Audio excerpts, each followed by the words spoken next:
Before we begin this video, this is a strict warning to my friends and family. This is AI. You can skip this video, skip this part away happily. Yeah, now that they went away, let's begin this video for real this time. And I can't do this same thing 20 times again. Like, I'm irritated by my own voice. I've been saying the same thing because I'm glitching in between. Oh, it's disgusting. How do you record yourselves, guys? It's very exhausting. Okay, let's start. I'll start with introductions, I guess. I'm Sahasra and I hate introductions. It makes me feel like I'm back to school. Not even like 10th or 9th. It feels like I'm back to kindergarten where I had to do these introductions. You know, insert awkward bubbles here and here. My editor self will do that if I learn editing between editing this video. Hopefully so. Because introductions make me feel very awkward and I feel like I'm in an interview with an HR whenever someone asks me to introduce myself. And I also feel like I'm in nursery or first grade where we used to do those awkward little introductions, remember? What is your name? My name is Sahasra. What are your hobbies? Listening to music, reading books, watching TV. Watching TV? Like, seriously? And these are the generic questions and generic answers that are going to decide our skill set. To all the HRs out there, please don't ask me to introduce myself. Watch these videos instead. You can check my speaking skills and articulation level if you're going to judge me like that. There are so many reasons behind starting this YouTube channel. I'll list them out one by one. First one being, I love talking a lot actually. You need two people for a conversation, but at this point I'm having conversation with myself. I don't even need other person anymore. I love doing this, which is why I'm recording myself while talking. Second reason being, I was told I'm natural at this, you know, talking to camera and all, vlogging myself. But I'm realizing I'm not that good as much as I thought. I'm bad at this because while talking to a camera, you have to look into the camera. It's so different from speaking to a real life person because in real life, you don't have to maintain the eye contact. You're doing it naturally. But looking into the camera is so difficult. I am looking sideways. I am missing out.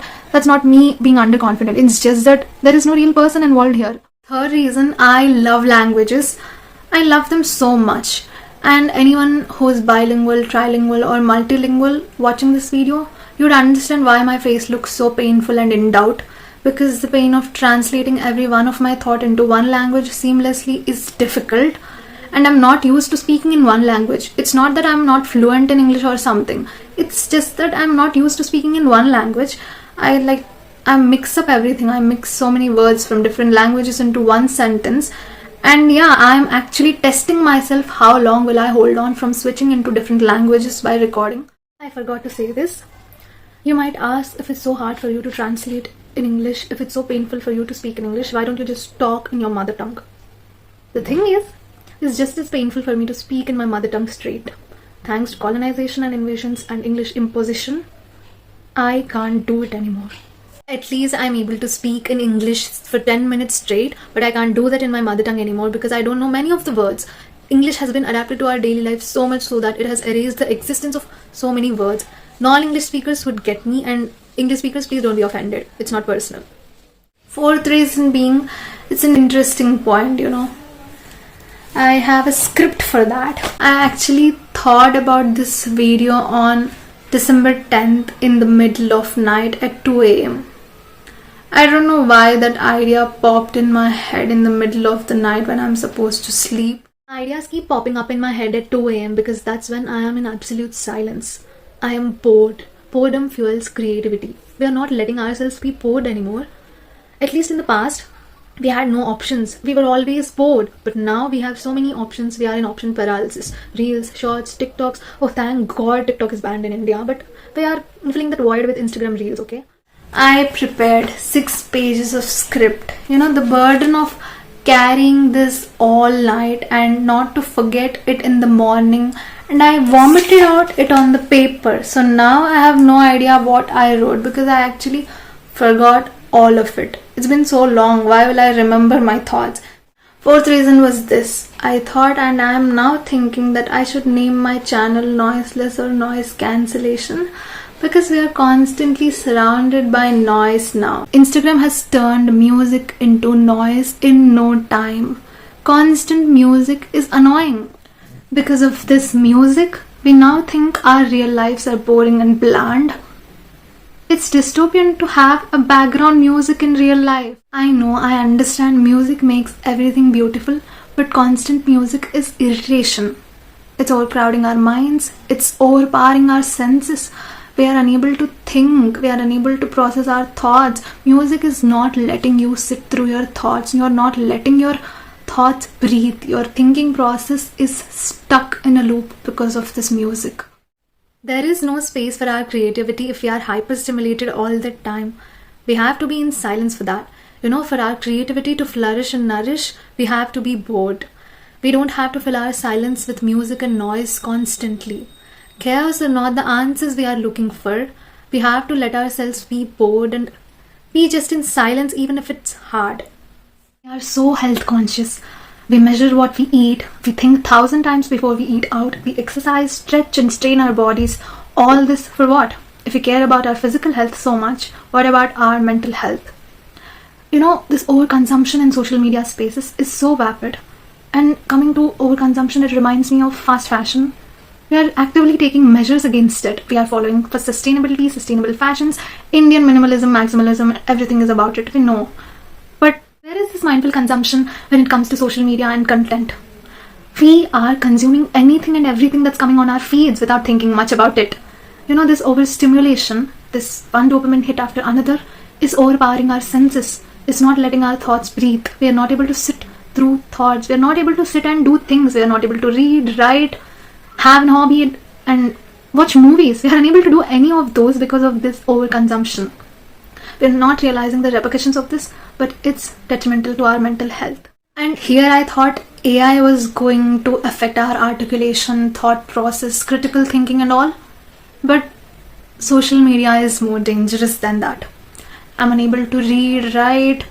I'm unable to do anything for 10 minutes straight. It's hardly 1-2 minutes. Even while recording this, I am taking breaks because I am a stuttering, muttering, fumbling, stumbling mess. I am forgetting sentences, ideas, thoughts, all of it. So if social media is capable of doing this to us, imagine what AI is doing to us, what AI is doing to you all. I'm not fear-mongering or having any higher moral ground. I'm just concerned. And I think it's still reversible. We can just change some of our habits, some of our, mind mapping skills, I guess. I don't know what they call them. And I'm not going to suggest any of that. I'm not going to suggest any techniques or something because I am not a self-help podcast. Go search on YouTube if you want to change yourself. Peace out. Face. This is my resting face. Please ignore. I'm not sad or angry or something like that. It's just my resting face. My reason for doing this is because this is me trying to rearrange my brain like this. Because while recording myself, I am not able to talk. I'm not able to finish a thought. So this is me trying to change it by talking more, by practicing this more, by essaying my thoughts more. And fifth reason, there is a reason more, to have my own opinions, to form my own opinions. So there was this reel I saw. It was about Alzheimer's, preventive measures something. And there was this one measure that forming your own opinions, reading things, seeing things for what they are and forming your own independent opinion. And I was like, we all have our own opinions. But no, we don't. Our opinions are not ours. We are just thinking by others' lenses. We are seeing through others' lenses. And I realized this because I was seeing some news and the first thought that came into my mind was go search on Reddit. Everything I see, everything I read about, I go search on Reddit or see the Instagram comment section. It's like I'm checking whether my thoughts are resonating with the majority. Like a validation from strangers. And that was so absurd for me because I never thought I was thinking like that. I always thought I had my own opinions. And after that, I consciously tried to avoid doing that. But it's so hard to not see others' opinions, to not know what others are thinking. It's not that I'm aligning my thoughts with others. It's just that I want to know what others think about things. It's like widening my perspective. I want to know because I might be wrong and you think others are right. No, I don't think others are right, but I just want to check what others are thinking. And I want to form my opinions. So I try to read things and form my own opinions. But then I realized it's not us. It's like we can't form opinions anymore because the media, the news, it's an agenda. The media is flipping narratives based on their agendas. The influencers are doing it. The news does it. The leaders are doing it. The politicians are doing it. Novels, authors, even I guess. We are all just forming our biases We are just thinking through our biases. But to have our own bias is also a liberty. Most of us don't. We just have others' biases. So this is me trying to not have that bias. I want to form independent opinions. I want to have my own thoughts, my own thinking process, my critical thinking. I want to sharpen it all.